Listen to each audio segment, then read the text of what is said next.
Well, we're the Stamps. My name is Sophia. My name is Reynolds. My name is Scarlett.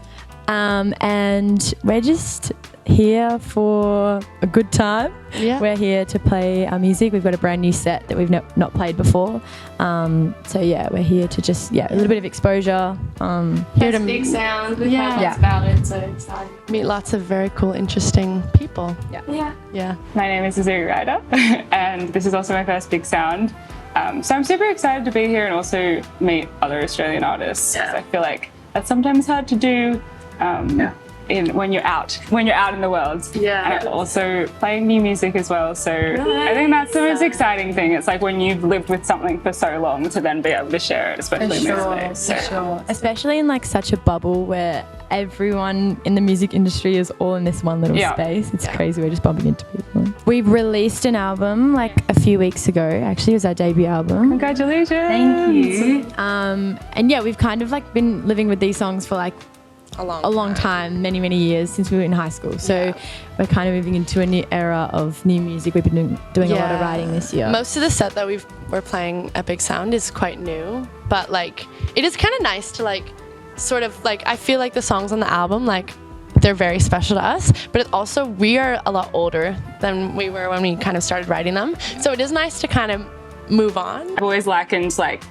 EPs kind of as exploration, and an album is kind of like a stamp of where you are in that moment. And so I feel really happy to be sharing that in this moment now. And it's good feeling. I like to call our writing like diary like entry writing, because it's often like straight from what's like the situations that are going on in our lives. But I think more recently we've kind of been exploring doing a bit more upbeat stomp clap vibes. More fun. So to your point with the diary entries, I think that like often most of the songs that we, or at least I personally write, I go down and I feel so emotional and so much like this is exactly how I'm feeling, and this is exactly the only way I can process kind of like getting that out. So it is nice when someone comes up to you and says, I feel that song, or like I understand exactly what you were feeling, like I felt the same thing. So I guess like it is nice, especially in those really emotive songs, to hear that people sort of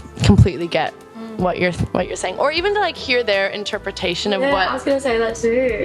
Like what you're thinking. It's so interesting when they come up and they're like, oh, is it about this? And then we're like, not at all, but sure. I think the greatest gift of it is that relatability. I think that's why people come to music, to not feel alone in those things. So as you said, like even if it's not the exact same situation that you went through, the feeling's the same. I like to think that all music should come from almost that diary mindset, because I feel like, I know I definitely struggle for myself, that if I haven't lived an experience or a feeling, I have nothing to say. It's so true. Like, did you come in together with already that level of openness, or did you kind of have to learn that?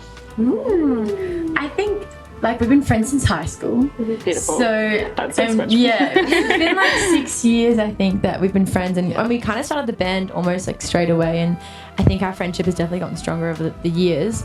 But I like to think that like even at the very beginning when we would bring songs to each other, because we were at school together and because like we were all in the same circle, like we knew what was happening in everyone's lives. So Scarlett brought a song to the band, we'd be like, oh, is this about this and this and this? And she'd be like, yeah, it's about that and that. And I think like that hasn't changed. I think we're still like, oh, I know who this song is about, or things. I remember talking to my dad about it randomly, and he was saying like the girls are going to be your friends for life because you connected through another medium, which was music. Like, and it's not just like, and obviously like friends outside of music are equally as amazing, but it's a special sort of amazing when you can like play with someone and share that sort of vulnerability. So I think it's nice, and I think we've always been pretty open with each other. Honestly, makes me so happy to see bands, especially that like your story, have either grown up together or something like that, to see that bond also, as you said, and as your dad said, like outlive years because of that commonality. You've emotionally bonded. Trauma bonded. I was gonna say trauma. I was like, but no, I don't want to be negative about it. It's true. The highs and the lows. Very much so. I mean, when you play, like shows, especially in the very early stages of playing, it's so vulnerable, and it still is obviously vulnerable. But like when no one really knows you, like that's the scariest bit. Yeah. So we played this show when we were back in Perth, and it was a new venue that we'd never played before, and we showed up and we did our sound check, and it wasn't our own show, it was someone else's show, or like a booker had made it, like it made this lineup. We were first. And we were first. And we get on stage and we're like, oh, there's no one here. Like literally no one. And we're like, but maybe like they'll trickle in. And we played our whole set to the sound guy. the whole And we were like, should we like should we get up? And they were like, no. No, stay. Keep going. Just keep playing. Just keep playing. And we were like, I remember coming up for it, I was like, I can't do it. Like, I mortified. cannot do music anymore. Like, it was honestly a breaking point.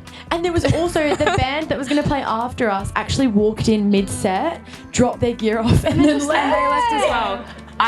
Do you know what is actually crazy? Because of you saying that, I actually have that same horror story in reverse. Oh. In which I was also on a showcase lineup as such, or they'd put artists together. Yeah. I was on last. Mind you, I'm walking on stage with acoustic guitar into a venue that is probably not centered around that. So like having like pop artists or like all these different artists that probably should have been behind me. Like I would have rather been on earlier because I was on at like 10 p.m. And again, by that time, no one was in the room. And I was like, oh my God. And I'm glad you guys had each other through that. Because I was literally I was just thinking that if I had been by myself, that would have been like 10 times worse. Yeah. Honestly, that is mortifying. Look at It's character building. Do you know what though? Like that's the thing. It's like anything that you learn usually comes from something hard. So those things need to happen. Especially, I think we're lucky it's happening early. You know, that's something that, as you said, thickens your skin. And it just allows you to know that any space you're going to walk into, you're going to show up and you're going to play your best. It's true. That's really true. And also, I think it helps you stay grateful for the good moments. You know? It keeps you humble. Whether it be imposter syndrome or a level of nerves, I think that that's always going to be a part of this. Yeah. Because it is a magic thing we get to do as well. But yeah, in those moments when you're facing someone that's actually said connected or come to you and said something lovely about what you've created, it's just like, I think you just have to be really present in those moments and actually listen to them instead of going straight to your head like, no, what are you talking about? Like, just be with them. Yeah, exactly. And, Big sound. So big sound, 50 times over. Big sound. Thank you for having us. We're so grateful to be here. It's a great Keep thing you supporting do. music in Australia. Yes. Go Aussie music. Woo! Woo! I say in a Canadian accent.